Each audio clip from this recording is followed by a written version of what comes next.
Assalamu alaikum. Dear students, this is Hafiz Saad, subject coordinator is in American National School.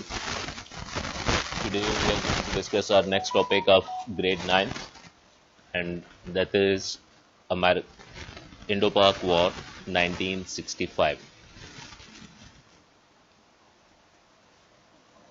Students, this topic is given in your books on page number 114 in English medium books and page number 113 in Urdu medium books. This is an important topic, and first of all, in Indo-Pak War of 1965, we'll discuss the causes of war, کہ جنگ کیوں شروع ہوئی تھی, اس کی بنیادی وجوہات کیا تھیں. Then we'll discuss events of war, اس جنگ کے اندر کون کون سے امپورٹنٹ ایونٹس ہوئے تھے, کہاں کہاں پر جنگ ہوئی تھی, اور اس کے بعد پھر ہم ڈسکس کریں گے کہ اس جنگ کے اثرات کیا مرتب ہوئے تھے پاکستان کے اوپر انٹرنیشنل ایرینا میں. اور لاسٹ میں ہم ڈسکس کریں گے کہ جنگ کی وجہ سے عوام میں جو اتحاد اور اتفاق کا ایک جذبہ پیدا ہوا تھا اس کا کیا رول تھا, اور کس طرح سے کامن پبلک نے اس وار کے اندر پارٹیسپیٹ کیا تھا along with the armed forces. So first of all we'll discuss the causes of war. جنگ کی وجوہات کیا تھیں. First one is establishment of Pakistan, یا پاکستان کا قیام. تو جیسا کہ ہم جانتے ہیں کہ بر صغیر کی جو تقسیم ہوئی تھی اور پاکستان کا قیام, یہ ہندوؤں کی خواہشات کے خلاف تھا. ہندو نہیں چاہتے تھے کہ پاکستان بنے, اس لیے ابتدا سے ہی ہندوؤں نے ہر ممکن کوشش کی تھی کہ وہ کسی بھی طرح سے پاکستان کو دوبارہ ہندوستان میں شامل کر سکیں. اور پاکستان کا جو استحکام تھا, پاکستان کی سٹیبلٹی اور پاکستان کی ڈیولپمنٹ, یہ ہندوؤں کو کسی بھی طرح سے پسند نہیں آ رہی تھی, اور وہ مسلسل ان کوششوں میں تھے کہ پاکستان کو ڈی اسٹیبلائز کر سکیں. So this was the first reason جس کی وجہ سے 1965 میں انڈیا نے پاکستان پر اٹیک کیا تھا, پاکستان کی ڈیولپمنٹ کو, پاکستان کی سٹیبلٹی کو ختم کرنے کے لیے. سیکنڈ پوائنٹ اس کے بعد ہے کشمیر ایشو. سٹارٹ سے 1947 سے کشمیر ایشو دونوں کنٹریز کے درمیان بون آف کنٹینشن رہا ہے اور ابھی تک موجود ہے. 1965 کی جو وار تھی, اس کی میجر کازز کے اندر ایک کاز یہ کشمیر ایشو بھی تھی. ایک تو اس کے حوالے سے جو سیکیورٹی کونسل ہے یونائٹڈ نیشنز کی, اس نے ڈفرینٹ ریزولوشنز پاس کر دی ہوئی تھیں کہ کشمیری پیپل جو ہیں ان کو رائٹ آف سیلف ڈٹرمینیشن, حق خود ارادیت فراہم کیا جائے, وہ اپنی مرضی سے اپنے مستقبل کا فیصلہ کریں. لیکن انڈیا اس چیز کو ایکسیپٹ نہیں کر رہا تھا, پاکستان کنٹینیوسلی اس چیز کو بیک کر رہا تھا. تو اس وجہ سے بھی انڈیا نے اٹیک کیا کہ نہ صرف کشمیر بلکہ ہم پورے کا پورا پاکستان ہی اپنے ساتھ شامل کر لیں. تھرڈ پوائنٹ ہے انڈیا چائنا وار. 1962 میں بھارت نے چین کے ساتھ جنگ چھیڑی تھی, اور اس میں رن آف کچھ, یہ ایک جگہ ہے انڈیا اور چائنا کے بارڈر کے اوپر جہاں پر یہ جنگ ہوئی تھی. رن آف کچھ اور اس کے علاوہ نیفا اور لداخ, یہ ریجنز تھے اسپیسیفکلی. ایک بارڈر کلیش تھا انڈیا اور چائنا کا جو جنگ میں تبدیل ہو گیا, اور اس میں انڈیا کو بہت بری طرح سے شکست ہوئی تھی. تو اپنی اس شکست کی خفت کو مٹانے کے لیے پاکستان کو بھارت نے ایک آسان ٹارگٹ سمجھتے ہوئے پاکستان پر اٹیک کیا, تاکہ وہ انٹرنیشنل لیول کے اوپر دوبارہ سے اپنی کریڈیبلٹی جو ہے اس کو مینٹین کر سکے. اس میں سے اسٹوڈنٹس یہ جو ڈیٹ ہے انڈیا چائنا وار, یہ کب ہوئی تھی؟ ان 1962. یہ بڑی امپورٹنٹ ہے, ایز این MCQ آپ سے پوچھی جا سکتی ہے. پیج نمبر 114 کے اوپر اردو میڈیم کی بکس میں پوائنٹ نمبر 3 ہے, اور انگلش میڈیم بکس کے اندر دس از پیج نمبر 115. اس میں یہ ڈیٹ گیون ہے, اس کو ایز این MCQ مارک کر لیجئے گا. اینڈ لاسٹ پوائنٹ اس کے اندر یہ ہے کہ الیکشنز ہونے والے تھے انڈیا کے اندر, اور کانگریس پارٹی جو کہ انڈیا کے اندر رولنگ پارٹی تھی, وہ پاکستان کے اگینسٹ مہم شروع کر کے اینٹی پاکستان جو سینٹیمنٹس تھے ان کو اپنی فیور میں یوز کرنا چاہتی تھی ٹو ون دا الیکشنز. یہ 4 میجر کازز ہیں جس کی وجہ سے انڈیا نے 65 میں پاکستان پر اٹیک کیا اور یہ جنگ شروع ہوئی تھی. یہ causes of war as short question پوچھا جاتا ہے پوائنٹ. اس میں سے اینی 3 بھی پوچھے جا سکتے ہیں اور یہ پورے کا پورا پوائنٹ بھی پوچھا جا سکتا ہے, تو اس کو آپ نے ایز شارٹ کویسچن پریپیئر کرنا ہے. نیکسٹ اس کے بعد اسٹوڈینٹس ہم ڈسکس کریں گے events of war.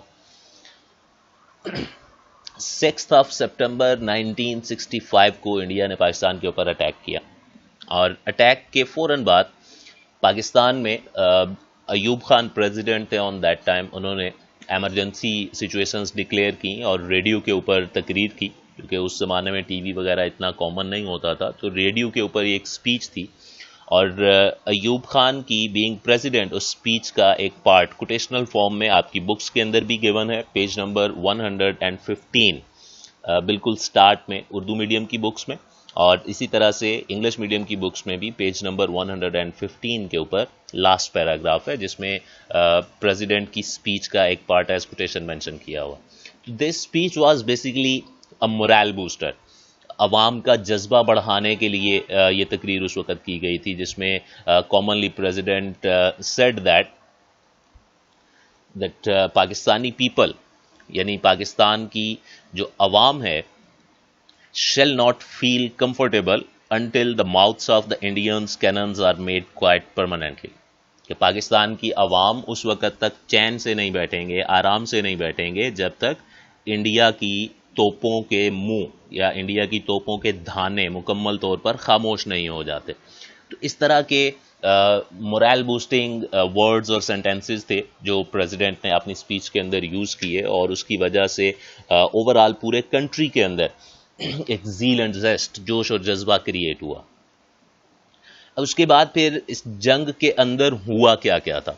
Firstly India نے اٹیک کیا تھا لاہور کے اوپر, اور اس وقت کے جو انڈین آرمی کے آفیسرز تھے, ٹپیکلی ایک بڑا فیمس نیم ہے ہسٹوریکلی جنرل چودھری, اس نے اور اس کے دوسرے ساتھیوں نے یہ اعلان کیا ہوا تھا کہ ہم صبح کا ناشتہ لاہور کے جم خانہ کلب میں کریں گے جا کے. اب اس میں لاہور کے اوپر 3 سائیڈڈ اٹیک تھا, اور یہ 3 سائیڈڈ اٹیک جو ہے, this first one was from Wagah border سے یہ اٹیک کیا گیا, جہاں پر میجر عزیز بھٹی کے انڈر آپ کی کمان میں پاکستانی آرمی کی ایک کمپنی وہاں پر ڈپلائڈ تھی. ایک کمپنی کے اندر اسٹوڈنٹس نارملی 80 سے لے کے 100 تک آرمی پرسنل ہوتے ہیں, اور آن دی ادر اینڈ انڈیا نے وہاں پر ایک بہت بڑی فورس کے ساتھ, ایک پورے بریگیڈ کے ساتھ اٹیک کیا تھا جس میں تھاؤزنڈز آف پرسنل تھے. لیکن under leadership of Aziz Bhatti Pakistani army نے بہت بہادری سے ان کا مقابلہ کیا, اور اسی مقام کے اوپر, واگا کے مقام کے اوپر ہی عزیز بھٹی شہید ہوئے, اور ان کو ان کی بہادری کی وجہ سے گیلنٹری ایوارڈ جو ہے وہ نشان حیدر عطا کیا گیا تھا. تو یہ پوائنٹ بھی ایز این MCQ آپ سے پوچھا جا سکتا ہے کہ عزیز بھٹی کو کون سا نشان یا کون سا تمغہ دیا گیا تھا. Gallantry award which was awarded to Aziz Bhatti as Nishan Haider, جو پاکستان کا ہائیسٹ گیلنٹری ایوارڈ ہے. واگا سے جب انڈین آرمی کراس نہیں کر سکی یا اس کو انٹر نہیں ہونے دیا پاکستانی ریجنز کے اندر, پاکستانی آرمی نے ان کو سکسیسفلی وہاں پر انہوں نے روک لیا, دین انڈیا نے اٹیک کیا فرام قصور سائڈ. اور قصور میں پاکستان نے نہ صرف یہ کہ انڈین اٹیک کو ڈیفینڈ کیا, بلکہ قصور کے اندر پاکستان نے پھر کاؤنٹر اٹیک کیا, اور کھیم کرن ریجن جو انڈیا کا تھا, ایک بہت بڑا ایریا تھا, اس کو پاکستان نے ایکوپائی کر لیا. واگا میں انڈیا نے اٹیک کیا تھا, پاکستان نے جسٹ ڈیفینڈ کیا. قصور میں پاکستان نے ڈیفینڈ کرنے کے بعد پھر کاؤنٹر اٹیک کیا, اور کھیم کرن ریجن کو پاکستان نے اپنے قبضے میں کر لیا. اس کے بعد پھر اسی جگہ پہ قصور والی سائڈ سے ہی ہیڈ سلیمان کی کافی فیمس پلیس ہے, یہاں سے انڈیا نے اٹیک کرنے کی کوشش کی, بٹ ونس اگین وہاں سے بھی انڈین آرمیز سکسیسفل نہیں ہو سکے. اینڈ دا تھرڈ سائڈ جہاں سے لاہور پر اٹیک کیا گیا تھا دیٹ واز برکی سیکٹر, جو آپ کی بکس کے اندر مینشن ہے. پیج نمبر 115 کے اوپر اردو میڈیم کی بکس میں ایک ہیڈنگ بنی ہوئی ہے لاہور, اور انگلش میڈیم کی بکس میں دس از پیج نمبر 116, بالکل سٹارٹ میں ہیڈنگ ہے لاہور. اس میں اگر آپ دیکھو گے تو پہلی لائن کے اندر یہ پوائنٹ مینشن ہے that India launched 3-sided attack from Wagah, Burki and Kasur on Lahore. تو یہ 3 جگہیں تھیں. برکی کا پوائنٹ جو ہے اس کو بک کے اندر چونکہ مینشن نہیں کیا گیا تو دیٹس وائی میں نے ابھی یہاں پر اپنے لیکچر میں جسٹ واگا اور قصور والے جو پوائنٹس ہیں ان کو ڈسکس کیا ہے. Next, India attack down Sialkot.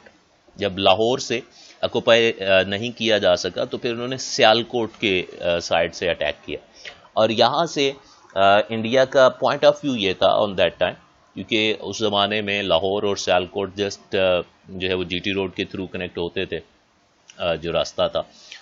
باقی موٹر ویز وغیرہ یا اس طرح کی ٹرانسپورٹیشن ایڈوانس نہیں تھی اتنی زیادہ اس وقت. تو ان کا تھنکنگ یہ تھی کہ سیالکوٹ سے اگر ہم انٹر ہو جائیں تو ہم لاہور تک ایزیلی اپروچ کر سکتے ہیں. اور سیالکوٹ میں اسٹوڈنٹس ایک جگہ ہے چونڈا سیکٹر, بہت فیمس پلیس ہے, اور اس کے فیمس ہونے کی ریزن یہ ہے that the biggest battle of tanks after World War II was fought in Chowinda sector in 1965. Armoured کور کے ساتھ انڈیا نے ٹینکوں کا ایک بہت بڑا حملہ کیا تھا. چونڈا سیکٹر کے اندر پاکستان اور انڈیا کی یہ لڑائی ہوئی تھی, اور اس کو ٹینکوں کی سب سے بڑی لڑائی کہا جاتا ہے. ورلڈ وار 2 کے بعد سے اب تک سب سے بڑی لڑائی وہ تھی. آلدو پاکستان کے پاس انڈیا کی اس فورس کا مقابلہ کرنے کے لیے بہت زیادہ طاقت نہیں تھی, ٹینکس بھی بہت کم تھے پاکستان کے پاس, بٹ پاکستان سکسیسفلی ڈیفینڈڈ. اور اس میں پاکستانی آرمی نے اینڈ ایون پاکستانی سویلینز نے جو ٹیکٹک وہاں پر یوز کیا کہ وہ اپنی باڈیز کے ساتھ ایمونیشن باندھ کر, بم باندھ کر ٹینکوں کے نیچے لیٹ جاتے تھے. اور یہ کہنے کو ایک بڑا آسان سا کام ہے, ایک سمپل سا سینٹینس ہے جو میں نے بول دیا اور آپ نے سن لیا, لیکن اگر ہم اس کو امیجن کریں کہ وہ بندہ جو ٹینک کے نیچے لیٹ رہا ہے اپنی باڈی کے ساتھ بم باندھ کے, اس کو یہ مور دین 100% کنفرم ہے کہ وہ خود تو مرنے ہی والا ہے, اب اس کا زندہ بچنے کا کوئی چانس نہیں ہے, لیکن وہ ایک جذبہ تھا کہ اگر میں جاؤں گا تو میرے ساتھ ساتھ انڈیا کا ایک ٹینک بھی جائے گا. اور اس طرح سے پاکستان آرمی نے along with the support of civilians اس بیٹل کو ون کیا, اور انڈیا وہاں سے بھی سیالکوٹ سے بھی ناکام ہوا. Next, India attacked from Rajasthan. Lahore اور سیالکوٹ, قصور وغیرہ یہ سارے پنجاب کے ریجنز. اب راجستھان سے نیکسٹ اٹیک کیا انہوں نے فرام سندھ سائڈ, اور وہاں سے مین ان کا ٹارگٹ تھا پاکستان کا جو فیمس سٹی ہے حیدرآباد, اس کو آکوپائی کرنا. اگر حیدرآباد پر قبضہ ہو جاتا ہے, ان کا انڈین پوائنٹ آف ویو یہ تھا, تو پھر اس کے بعد کراچی کو آکوپائی کرنا بہت ایزی ہو جائے گا. ایک تو فرام لینڈ, زمینی راستے سے حیدرآباد سے کراچی پر ہم اٹیک کر سکیں گے, اور دوسرا فرام سی. لیکن وہاں سے حر مجاہدین کی مدد سے پاکستانی آرمی نے اور رینجرز نے انڈیا کو سکسیسفلی ڈینائی کیا, وہاں سے انٹر نہیں ہونے دیا. یہ حر مجاہدین سندھ کے اندر ایک ریلیجیس گروپ ہے جس کے ممبرز کو حر کہا جاتا ہے. ایک فیمس نیم ہے پیر پگاڑا, پاکستانی پولیٹکس کے اندر اکثر و بیشتر سننے میں آتا ہے, شاید آپ لوگوں نے بھی سنا ہو. ان کے جو فالوورز ہیں ان کو حر کہا جاتا. تو انہوں نے پاکستان آرمی کے ساتھ مل کر اس اٹیک کو سکسیسفلی فیل کیا, اور انڈیا لینڈ وار میں کہیں سے بھی پاکستان پر سکسیسفل اٹیک نہیں کر سکا. جہاں سے بھی انہوں نے حملہ کیا وہاں سے ان کو پسپا ہونا پڑا. نیکسٹ اس کے بعد ہے ایئر وار. اب اس میں بیٹا یہ ہے کہ ایئر وار کے اندر پاکستان نے پہلے اٹیک کیا. لینڈ وار میں انڈیا نے اٹیک کیا تھا, لیکن فضائی جنگ میں پاکستان نے فرسٹ اٹیک کیا اور پاکستان نے سکسیسفل اٹیکس کر کے انڈین ایئر فورس کے بہت سے امپورٹنٹ جو ان کے ایئر بیسز تھے ان کو ڈسٹرائے کر دیا، جن کے نام آپ کی بکس کے اندر بھی لکھے ہوئے ہیں اور یہ سامنے آپ کو لکھے ہوئے نظر بھی آ رہے ہیں: پٹھان کوٹ، جودھ پور، آدم پور، ہلواڑا، جام نگر، جموں اینڈ سری نگر۔ یہ مین انڈین ایئر بیسز تھے جن کو پاکستان نے سکسیسفلی ڈسٹرائے کیا۔ یہ شارٹ کویسچن کے طور پر نام آپ سے پوچھے جا سکتے ہیں کہ پاکستانی فضائیہ نے بھارت کے کون کون سے فضائی اڈوں کو تباہ کیا۔ ان Urdu medium books this point is given on page number 116 اور انگلش میڈیم کی بکس میں یہ پیج نمبر 117 کے اوپر پوائنٹ ہے، جس میں یہ ایئر بیسز کے نام مینشن کیے ہوئے ہیں۔ ان کو ہائی لائٹ کر لیجئے اور یہ امپورٹنٹ پوائنٹ ہے شارٹ کویسچن کے پوائنٹ آف ویو سے۔ ان ریسپانس جب انڈیا نے پاکستان کے اوپر اٹیک کرنے کی کوشش کی تو سرگودا میں جو پاکستان ایئر فورس کا فیمس ایئر بیس ہے وہاں پر انڈیا نے اٹیک کیا، لیکن وہاں سے بھی سکسیسفلی پاکستان ایئر فورس نے انڈین ایئر فورس کو ڈیفیٹ کیا، اور اسی دوران میں پاکستانی ایئر فورس کے اسکواڈرن لیڈر ایم عالم محمد محمود عالم نے ورلڈ ریکارڈ اسٹیبلش کیا جو کہ آج تک قائم ہے، اور وہ ریکارڈ یہ تھا کہ لیس دین 1 منٹ ٹائم کے اندر انہوں نے انڈیا کے 5 فائٹر جیٹس کو ڈسٹرائے کیا۔ یہ پوائنٹ تھا اباؤٹ ایئر وار۔ نیکسٹ اس کے بعد ہے اگین بڑا امپورٹنٹ پوائنٹ ہے نیول وار، بحری جنگ۔ انڈین کوسٹل ریجن ہے کاٹھیا واڑ، اور کاٹھیا واڑ کے ساحل کے اوپر بھارت کا ایک بحری اڈا تھا جس کو دوارکا کہا جاتا تھا۔ This Dwarka base was considered as the strongest naval base in Indian Ocean on that time. یہ کنسیڈر کیا جاتا تھا کہ یہ سب سے مضبوط بحری اڈا ہے اس ریجن کے اندر، بٹ پاکستان نیوی نے سکسیسفل اٹیک کر کے انڈیا کا یہ جو دوارکا کا نیول بیس تھا کاٹھیا واڑ کوسٹ کے اوپر، اس کو ڈسٹرائے کیا، اور جب بھارت نے جوابی حملہ پاکستان کے اوپر کرنے کی کوشش کی تو Indian ship was sunk, Bharat کا ایک بحری جہاز پاکستان نے ڈبو دیا اس کے اوپر بمباری کر کے، اور باقی شپس جو ہیں وہ واپس چلے گئے، بھاگ گئے، اور اس کے بعد پھر نیول وار کے اندر انڈین نیوی پارٹیسپیٹ ہی نہیں کر سکی۔ یعنی اس کو ہم یہ کہہ سکتے ہیں کہ یہ جو کاٹھیا واڑ میں دوارکا کا نیول بیس ڈسٹرائے ہوا تھا، اس کی وجہ سے انڈین نیوی کو پاکستان نے ان کی کمر توڑ دی تھی اور وہ دوبارہ جنگ میں پارٹیسپیٹ ہی نہیں کر سکے۔ یہ اسپیسیفکلی جو پوائنٹ ہے نیول وار کا، یہ separately point as short question پوچھا جاتا ہے پیج نمبر 117 کے اوپر، دونوں بکس میں اردو میڈیم اور انگلش میڈیم کی بکس کے اندر یہ گیون ہے، اور ایکسرسائز میں بھی یہ شارٹ کویسچن ہے نیول وار فیئر کے حوالے سے، اس کو مارک کر لیجئے اور اس کو اچھی طرح سے آپ لوگوں نے پریپیئر کرنا ہے۔ اس کے بعد نیکسٹ پوائنٹ ہے سیز فائر، جنگ بندی۔